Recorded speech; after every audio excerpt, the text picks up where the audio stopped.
If you are pregnant or you've recently had a baby, this podcast is for you. I am your host, Kath Bequee, a physiotherapist working in women's health and mum of three. Inside my online program, Fitness Mama, I just love helping support women to care for their bodies during pregnancy, prepare their bodies for birth, and support their after-birth recovery, helping them feel confident and strong inside out during this important stage of their lives. In this podcast, join me each week as we dive into all things pregnancy care, childbirth, and postnatal recovery, helping you through every step of the journey. It is absolutely possible to feel amazing and confident in our bodies during this motherhood journey, and I want that for you. Come and say hi to me on Instagram at @fitnessmama, and let's dive into today's episode. Hello and welcome back to the Pregnancy, Birth and Recovery podcast. So today I chat with Charlotte Cushing, who is no stranger to the social, professional and mental pressures of daily life, but nothing could possibly prepare her for motherhood. So as a clinical nurse of 10 years, she thought she had the edge over being a mum. However, here she is today to share her story and explain what a crazy transition it has been. So Charlotte Cushing is a proud representative of Australia, not once but 3 times on the international stage, competing in beauty pageants around the world. And now she has dived headfirst into her greatest journey yet, as she describes, of becoming a mother. So Charlotte is a new mum to her little boy, Winston Wolf, who was born 7 weeks ago at the time of recording. And Charlotte shares her pregnancy journey today. She shares how she prepared or didn't prepare for birth. She talks us through her birth story, which includes a spinal tap and a relatively fast labour. And then she talks us through her recovery journey and her postpartum difficulties with breastfeeding in those early few weeks too. So Charlotte is really open and shares a lot in today's episode, and I'm really thankful she shared the time to come on today to share her story. So you're going to love this episode today. Now, before I do dive into this episode, I want to invite you, if you want to care for your body during pregnancy like what Charlotte does, if you want to exercise safely, if you want to stay strong during pregnancy and prepare your body for birth and have an amazing afterbirth recovery, I invite you to come and join our 7-day free trial inside Fitness Mama. Join us for these convenient, short, quality physio workouts that you can do from the comfort of your home whilst your bubba kicks around on the mat next to you, whilst your toddler runs around, or at the end of a long day at work. So head to fitnessmama.com. The link is in the show notes, and let's get straight into this episode with Charlotte.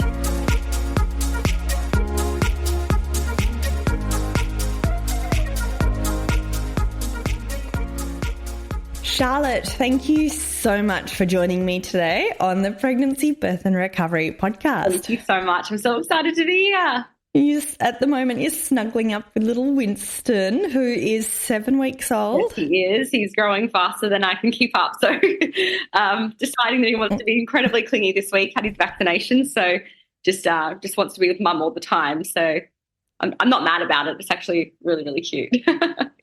He's curled up like a little ball at the moment. So sweet. Okay, to start off this podcast, this is something new that I haven't done before. Before we dive into everything, I'm putting you on the spot here.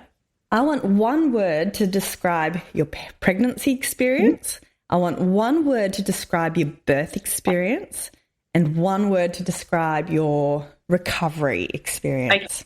Go for it. Pregnancy. I would probably say unknown. I like the word unknown because you just don't know. As a first-time mum, everything was new and I had no idea what was going on. So delving into the unknown. My birth story. Before you go into the birth, with the unknown, is it just reflecting on it now that you feel that that's your word? How did you feel in the moment? Like, did you also feel that unknown would have reflected how you're going? But I think it was definitely during the process that I was like, I have no idea what's happening. Even as a nurse myself, being pregnant with my first child was still completely foreign territory for me. So when something would happen, I would be like, I don't know what to do. Or, like my waters ruptured early. So I was like, what do I do? Yeah, right. Then you end up Googling stuff. Google's like a minefield. You don't want to go there. I would just say everything was just so unknown and foreign to me that would be the word I would use. Yeah. And it was just like just diving headfirst into things that I had no idea about. So unknown, going to the unknown. Very apt word, I think. Okay, how about your birth experience? Fast. Okay, we will dive into that more. Recovery? Recovery, I would probably say, for my recovery, I would probably say it was quite ideal for me, an individual. In recovery is so individual. What I can tolerate and manage is so different to what other people can tolerate and manage. So I would probably say, very individual recovery. Yeah. And I should probably have two words there, I reckon, because I want to know about your postpartum recovery, like physically and all the rest, but also final word, motherhood. What word would you use to describe your motherhood experience? Roller coaster. I love that. Unknown, fast, individual and roller coaster. So with that in mind, amazing. Let's go back to your pregnancy experience. Tell us a little bit about, when you found out you were pregnant. Had you been trying to conceive? What's the story? Yeah. So, we were very much one of the lucky ones when it came to conceiving. We pretty much decided over a weekend that that's what we wanted to do. We'd been together for a little while, and my incredible partner was like, this is how the conversation came up. It's actually quite funny. We went out and had some lunch down in the water, and there was a puppy that was walking past, and he looks at me and he goes, I think I want a puppy. I said, what do you mean you want a puppy? He goes, no. I think by puppy, I mean baby. And I was like, excuse me? It was always a conversation piece, but never like, we're going to jump in and do it now type thing. So it very much came as a really pleasant and amazing surprise to me that we're going to go down this pathway. Michael and I being such individual and independent people, it was something that was really new to us. So we knew we wanted to start a family, and we were so excited to finally make that kind of official, this is when we're going to do it thing. So we only were trying for 3 months. So we are definitely one of the lucky ones. And when I hear a lot of other birth stories about women trying for such a long time and the ordeals and IVF, and, I'm really so, so thankful that we were so lucky in that retrospect. Yeah.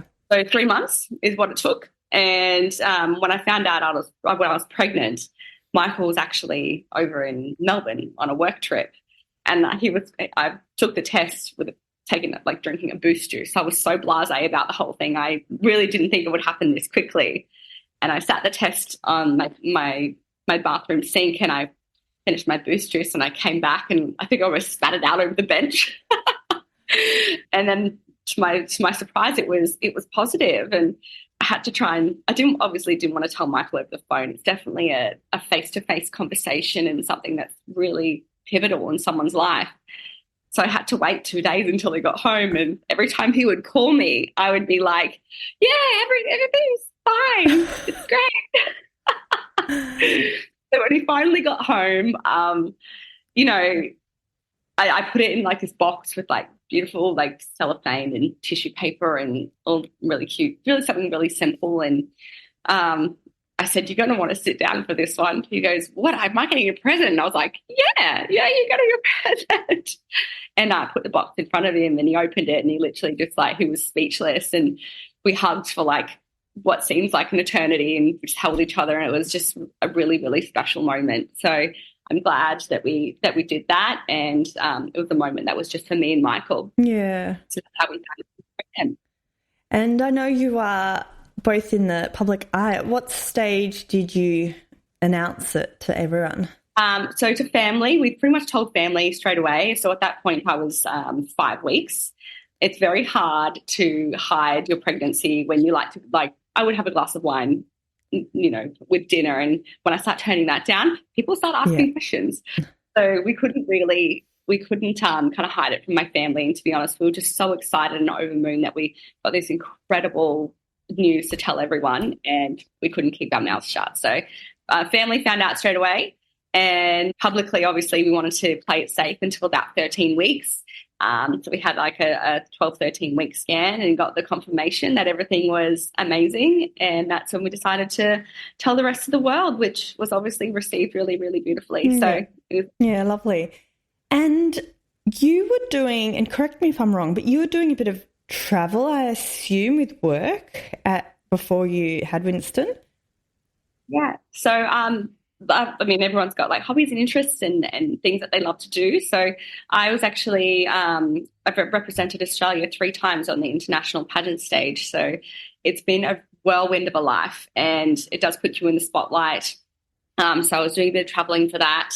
It's been a wonderful, wonderful life, and I've learned so much about myself, and yeah, I've loved every minute of it. And were you still doing that while you were pregnant? No. So my last time I was on stage was in the US, actually. So we're over there competing for Galaxy International. I placed 3rd in the world in that, which was an incredible achievement. So I stopped that probably a year and a half ago. Just kind of gave myself a bit of a break, because I'd been on stage for what seems like 9 years consistently. Yeah. So it gets to a point where you do just need to stop, reassess, and figure out where your values lie. And my values and my interests were with my relationship and with my partner, and creating an incredible life that, we can carry on to our son. Yeah. Okay, amazing. So let's skip a little bit ahead in your pregnancy, because I'd love to know, first time mum, what did you do to prepare for birth? Like, how did you prepare? So my motto, and I said this to Michael from the very start, no plan is a good plan. And that actually worked so well in my favor, because if I was to plan it out, it wouldn't have gone the way that I would have dreamt and imagined it to, but it was perfect in my eyes. So, no plan is good plan, and that's the way that I went in. And when you say no plan, did you still educate yourself on everything, or did you? Because I know everyone's different, and some people just like, I don't want to know. I'm happy to get told what to do. Like, whichever were you?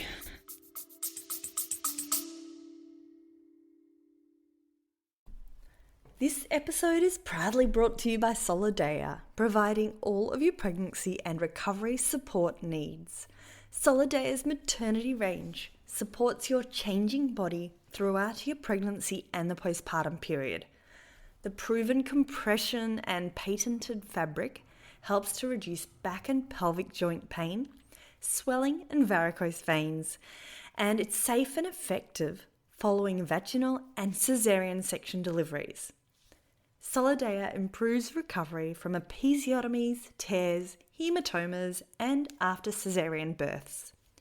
Made in Italy, Solidea's maternity range ensures pregnant women and new mums will look good and feel great. Recommended by obstetricians and physiotherapists, Solidea is offering 20% off using the code FITNEST20. That's FITNEST 20.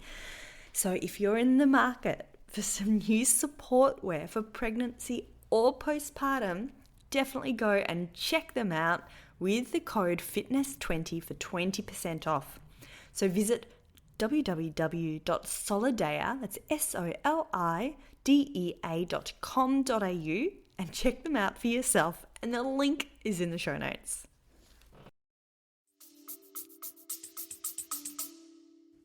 I did a little bit of both. Being a nurse, I know in the medical field, things don't go the way that they plan. There's always obstacles and things that don't go quite right. So I was very well aware of all that type of stuff. We did a birthing class, which was incredible. We learned a lot about kind of what can go wrong and, what happens if this happens. And I found that really, really informative. I would ask as many questions as we wanted to, and yeah, I loved that. So I did go in equipping myself with all the knowledge that I needed to know.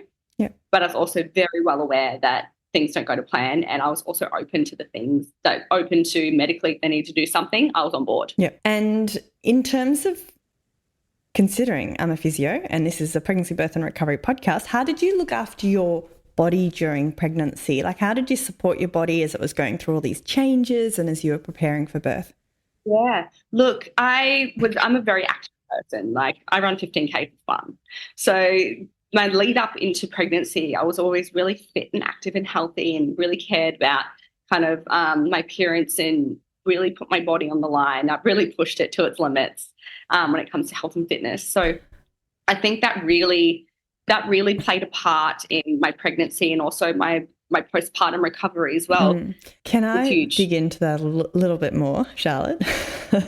So you've done, you've been on the stage around the world with beauty pageants and you mentioned you pushed your body pretty hard. Can you just explain that a little bit more? Look, I think when you come from that industry, a huge part of it is the way that you look and the way you're judged on that. It's a very real statement. So, we do a lot of community involvement and media and things like that, but that's only like another small fragment of what you do. So, the way that you look is huge in society these days, not in just in pageantry, in general. People always, sorry, baby. People always look at you and judge you on your first look. And that is a natural instinct. I think a lot of people are a lot harder on themselves, and me especially. I was really hard on myself, being in an industry that judges you on the way that you look. Yeah. So that transition from going, from tiaras and sparkles and gowns and, traveling and then being a very glamorous kind of spotlight to having covered in vomit, changing nappies, it's a huge transition. And it's something that every day you get used to, and it's a life that I literally would not swap for the world. Yeah. Like this little guy right here is absolute apple of my eye. It's so lovely. So you mentioned you were doing a lot of running before you were pregnant. Was it hard to, did you continue running during pregnancy? No, I actually remember my last 15-kilometre run I did the weekend I found out that I was pregnant. And I remember it was a Friday night, I remember doing the run and I was like, oh God, this is so hard. Why is this so much harder than the other days? And then looking back, I realised that when I found out that weekend that I was 5 weeks pregnant, I was like, I get it now. Yeah. So it's funny the way that your body changes and adapts to pregnancy. It really kind of blew my mind. Yeah. And I didn't run after that point because I just really wanted to nurture my body and not push it so much that it had too much on its plate. So for those couple of weeks from like week 5 to 12, I really stepped back and just let my body rest and recover and do what it needed to do within that 12-week gap. Yeah. And I'd love to know mentally, how did you find that? Did you find that challenging? Did you feel this was a natural next step? Look, it was natural. I knew what I had to do. I knew what was required to grow this human being. But also there was a part of me that just goes, but running and fitness is a part of me. And I had to let that go. So as the weeks went, it was a lot easier to let that go. And it did just go to the back of my mind. And it just became easier because I knew exactly what I had to do, growing a little human. And I'm so proud. I'm pretty proud of myself. As you should be. Absolutely. So one more question about that. When you say you backed right off, is that because you felt like your body was telling you to back off, or had you been? I was sick. I was really, really sick. Yeah. Yeah. My hormone levels were 4 times higher than what they should have been. So my doctor was actually questioning whether I had twins because they were so high. Yeah. And I was like, no, we're not doing twins. Oh my God. But it turned out there was just one. And I was really, really sick within those first couple of weeks. So I kind of had to back off because my body was like, nah, I couldn't keep anything down. Okay. Right. Let's go into birth. I'd love to know about your birth. So your plan is no plan's a good plan. You've done your childbirth education classes. You've backed off on your running. You've sort of been embracing pregnancy. Is there anything I've missed along the way? No, I really loved pregnancy, to be honest. It was a really beautiful experience, and one that I wouldn't change. It was something that was really, it's just a beautiful thing.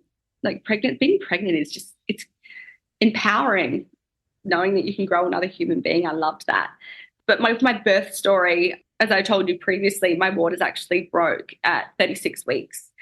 And I was really funny. I said to my mum, I'm going early. She says, no, you're not. It's your first baby. It's not happening. It's like, you watch this space. Turns out I was right. I'd actually been leaking for a couple of weeks, and I thought, this is really strange. So I kept going back into the assessment unit, the maternity assessment unit, and they kept testing me, and they kept saying that it was an amniotic fluid. So I just kept going every time, and it kept coming back negative, this test. So I went to my midwife appointment on the Friday, and I had another leak, and she was like, just go down again, they'll test it. What's the harm? And I was like, so I went down to the midwife.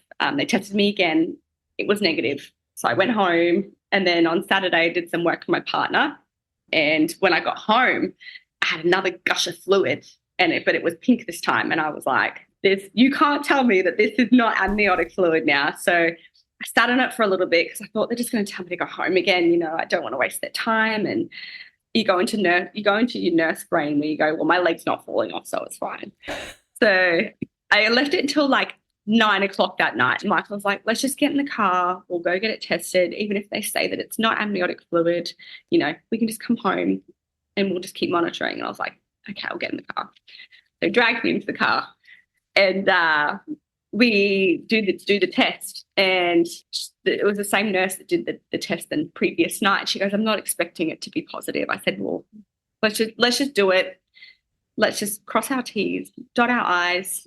And sure enough, she came back 5 minutes later, and she said, quote, in a strange turn of events, it's positive. And I started laughing, and I was like, finally.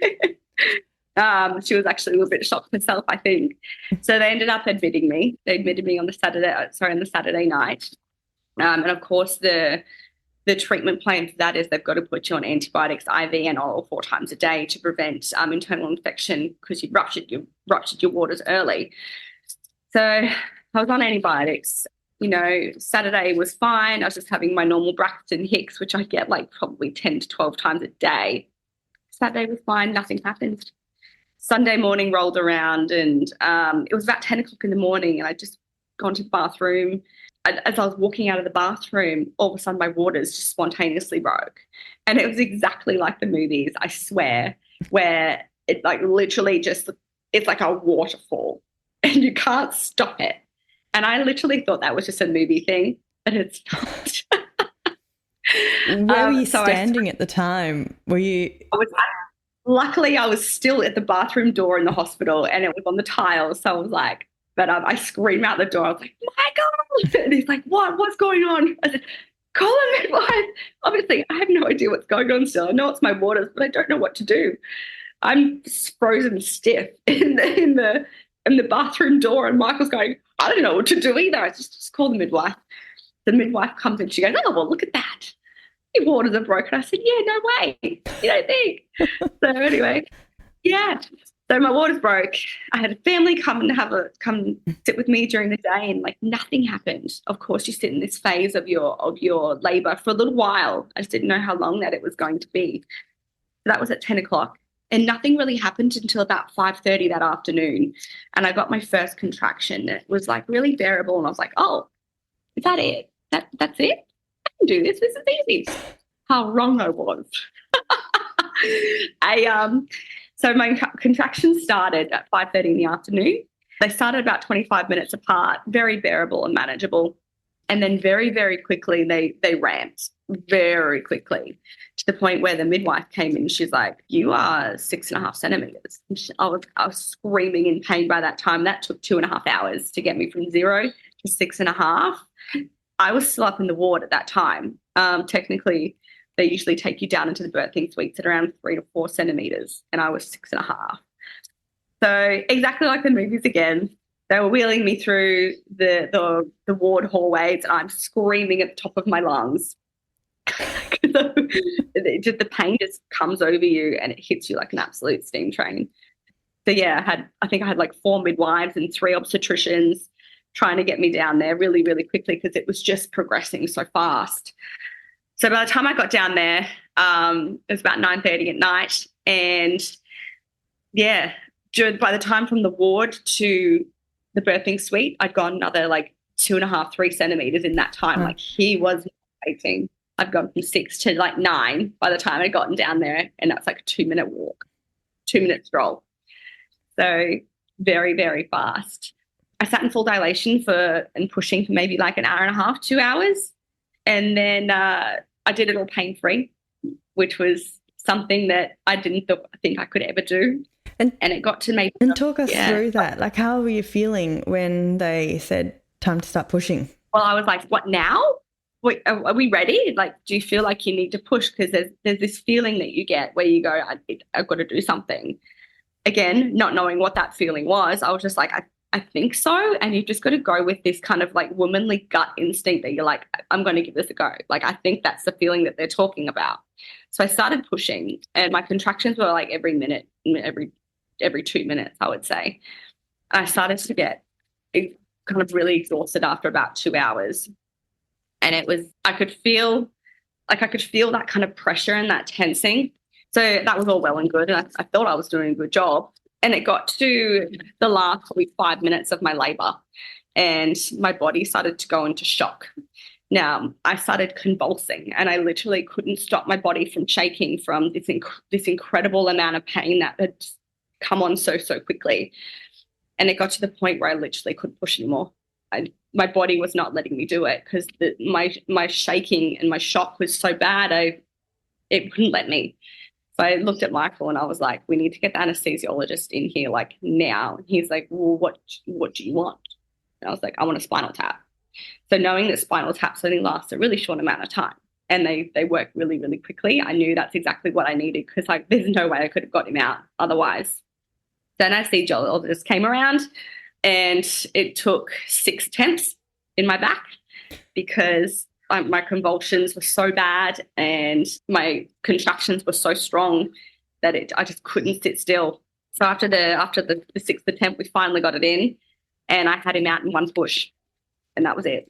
Yeah, right. Right. So you'd been pushing for nearly 2 hours. Then you had a spinal tap, and then 1 more push. I was so close to the end, but it was just my body had just literally given up. There was no way. I knew at that point that we weren't going to get anywhere because I would push and I could feel that nothing was happening. I was going nowhere. So while they were putting in the spinal, you felt the urge to push, but you just couldn't push. Yeah, exactly. So when they were putting in the spinal, I could feel the contractions and I could feel the pressure and I could feel the ring of fire. I could feel that, felt all of that. But as soon as I would try and push past that point or try and get past that, my body would literally just go and it would stop me. So I knew at that point I needed help and I wasn't going to get him out. And did they need to use forceps or vacuum or anything like that? No. I was so close to the end that he was literally crowning. So I literally I pushed I did pushed once and that was the head, and I pushed the second time and he was out, and that took 3 minutes. That was 3 minutes after the tap went in. Oh my gosh, amazing. Yeah, it was like out. But it was everything that I could have imagined. I wouldn't change what happened or the way that my birth went. It was perfect for me, and I think I'm definitely again one of the lucky ones that got a birth that was, when I look back on it and go, it was actually really nice considering the amount of pain that it was. And did you do anything for that pain in those earlier? Did you have any strategies under your belt? Anything that worked or didn't work? Or I had a TENS machine. The TENS machine was on, but my labour progressed so quickly that by the time I got it on, the TENS machine was not working. Yeah. I know that you do have to get that TENS machine on really, really early to try and manage that pain. And I was too far gone. Like my labour went so fast. By the time I got it on, I had it on the high setting, and I literally was like, this isn't working. I ripped it off and threw it across the room. I was like, it's not working. Yeah. And So I had no control or anything like that. Did have the tens. Michael was an incredible birth partner. He was doing some massage and trying to get me to breathe through those contractions. So I do think having a really great birth partner is pivotal in you trying to get through your labour. Yeah, you just took the next question out of my mouth. I was going to say, how did Michael help? Yeah, he was amazing. Yeah. Like, he's the most incredible dad, and I could not have done my birth without that man. He's phenomenal. And did he learn those things in the birth class that you did together, or was it just sort of natural instinct? Oh, he learned that. So being first-time parents, obviously we're going quite blind to these birth classes, and it really does open your eyes and give you some really good, some incredible information that you can use, and we did use it. Yeah. So I do believe that birth classes are fantastic in equipping you with what you need to know, all the basics. Or practical tips. Practical, yeah. So you've given birth to Winston. Did you know he was a little boy? Did. Yeah, we found out straight away because we can't help ourselves. So, yeah, we definitely knew he was a little boy, although we didn't know what he looked like because every time we'd go for a scan, he'd do this. Hand over the face.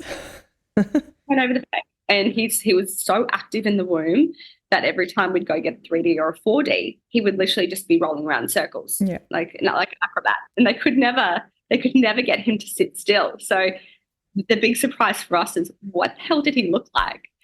So when he came out, he was just perfect, and he was everything that we thought he would be. He looks exactly like his dad, which is what I thought the case would be. So I got no look in here.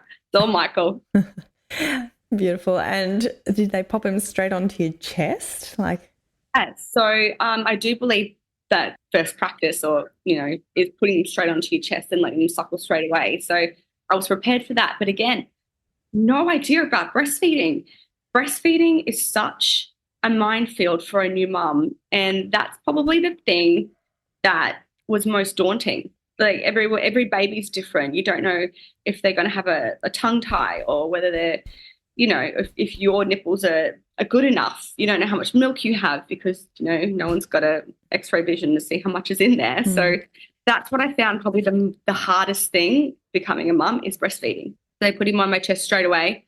And luckily enough, he was an absolute trooper, and it was like, and we were done. So very, very lucky. He knew exactly what to do. And I find that just so phenomenal how babies just know. You don't have to teach them. They're just there. And so it's amazing that Winston attached relatively easily. So what did you find hard about the breastfeeding? I think the hardest part about breastfeeding is, well, for me, with my breastfeeding, so I'm just going to put him down for a second because he's asleep. Okay, I've got two arms now. Yeah, my arm's going dead. So I found that the hardest part about breastfeeding is that no woman is the same. So with my story, yes, he attached straight away, which was fantastic. My colostrum didn't come in for a really, really long time, so I was really stressed and anxious about that.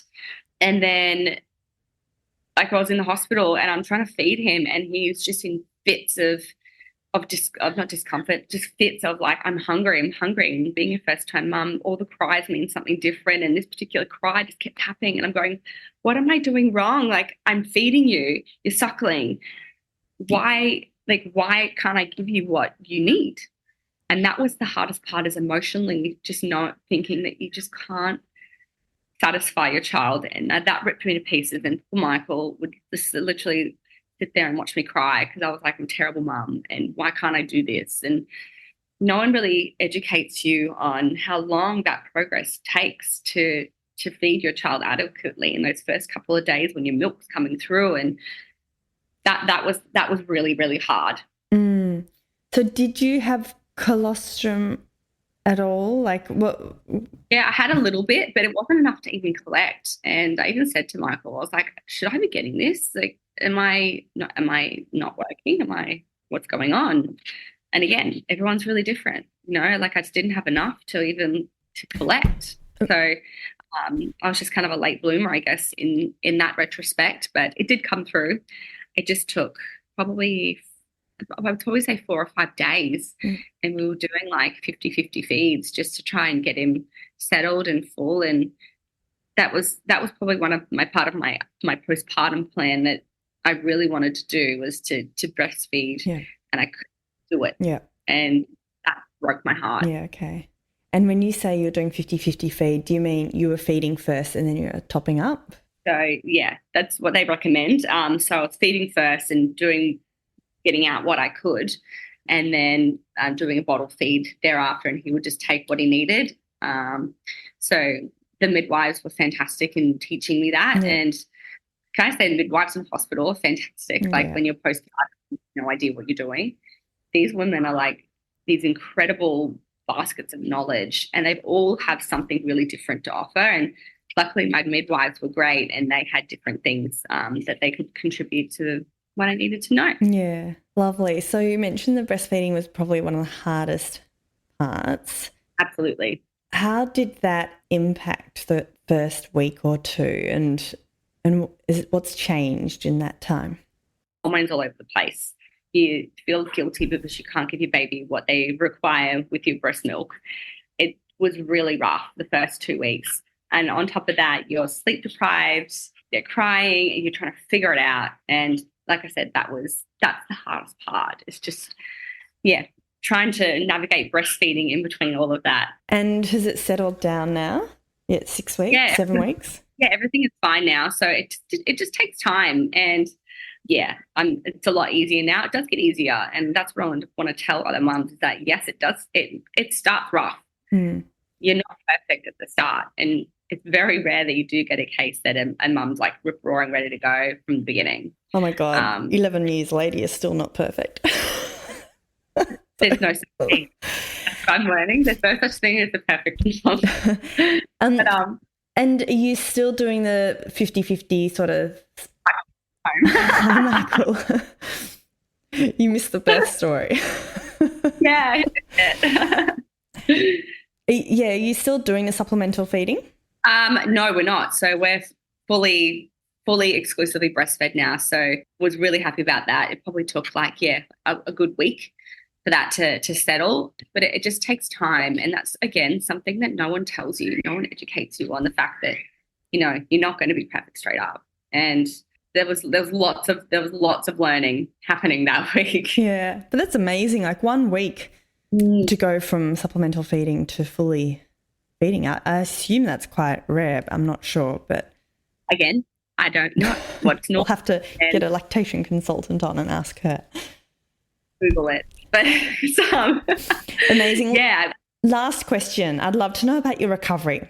Your pelvic floor recovery, how your body's feeling like it's recovered, any aches and pains, all that side of things. So do you mind if I ask, did you have any tearing at all with birth? I did. So I had a second degree tear, and that's all fixed.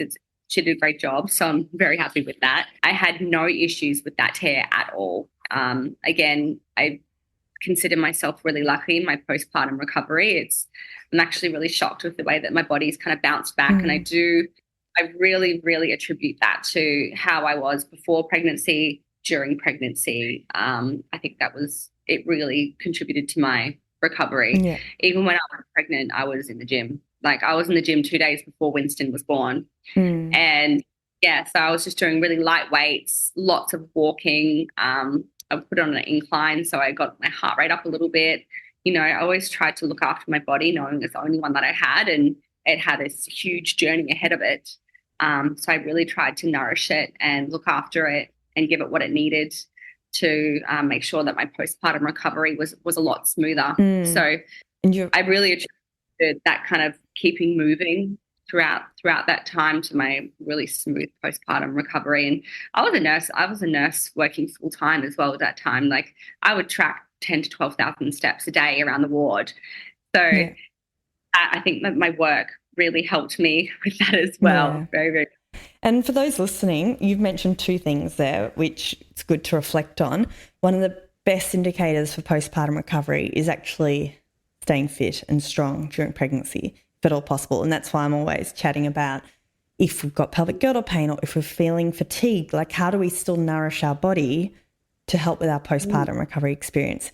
And then the second thing you mentioned was the second degree tear. And for anyone listening, first and second degree tears generally heal really well with no issues, statistically speaking. So that's great to hear. You experienced that as well. And they do say that pretty much 99%, something like that, of first-time mums will tear. Yeah, in their 85%. Yeah, it's really high. Yeah, I remember very high.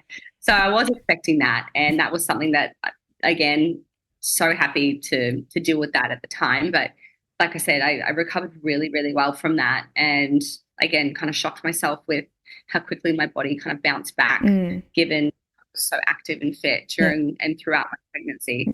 And I always did, just on that, I always did only what my body could manage. So if on days that I was fatigued and feeling awful, then obviously I would rest. And it's really important that you do listen to your body, because, you know, if you push it too far, then you're going to damage yourself. So there would be exercises that I do in my pregnancy where something would be like, I'd be like, oh, that doesn't feel right. So I would just stop. So I think it's really, really important just to listen to your body and only do what you can manage. Yeah, love that. I do also know that there's women that go on kind of like a fitness tangent when they fall pregnant, and it's something they didn't do before. And then they do a lot of damage to themselves throughout their pregnancy because it's something that's quite foreign to them while their body's changing and things like that. So I do, when I speak to other women that are pregnant and ask me about my kind of fitness journey throughout my pregnancy, I always say, just don't do anything new.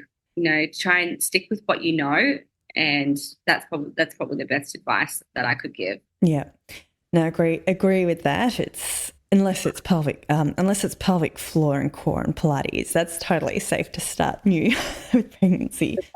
Yeah, Pilates was fabulous. I did a couple of Pilates classes at one of my best friend owns Studio Pilates. And I did a couple of her pregnancy Pilates, and that's fantastic. So I really advocate for that as well. Awesome.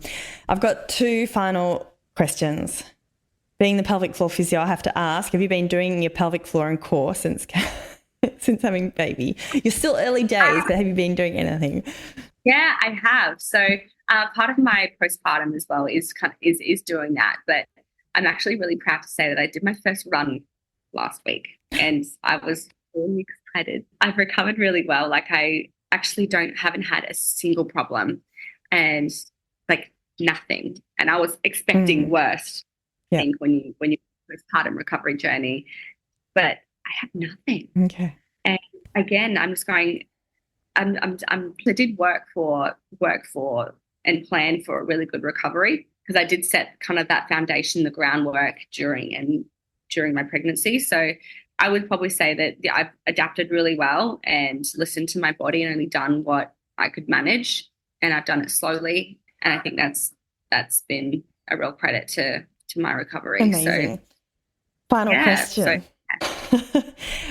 For any pregnant woman listening today, or any woman who's planning a future pregnancy or even a new mum, do you have any final words of wisdom, anything you'd like to impart to finish before we finish off? Well, so I'd probably say just expect the unexpected and just go with it. I honestly just got to go with it. If something's going to happen, it's going to happen. And, you know, I just think it's best just to let it happen. Of course, if you are concerned that something happens, go see your healthcare professional. And going is not going to hurt anybody. Yeah. Going gives you peace of mind, and getting checked it's honestly just gives you peace of mind. So if something does happen, that's another piece of advice I would give is, you know, go speak to someone if you're concerned or something happens. Asking questions doesn't hurt, and it gives you your heart peace of mind. That's for sure. If in doubt, check it out. In doubt, check it out. Exactly. So I also say, you know, good luck, and it is one of the most beautiful journeys you will ever go on, and it's one that I wouldn't change for the world. And I just feel like the luckiest girl in the world, having my son and my partner and going on this incredible wild ride together.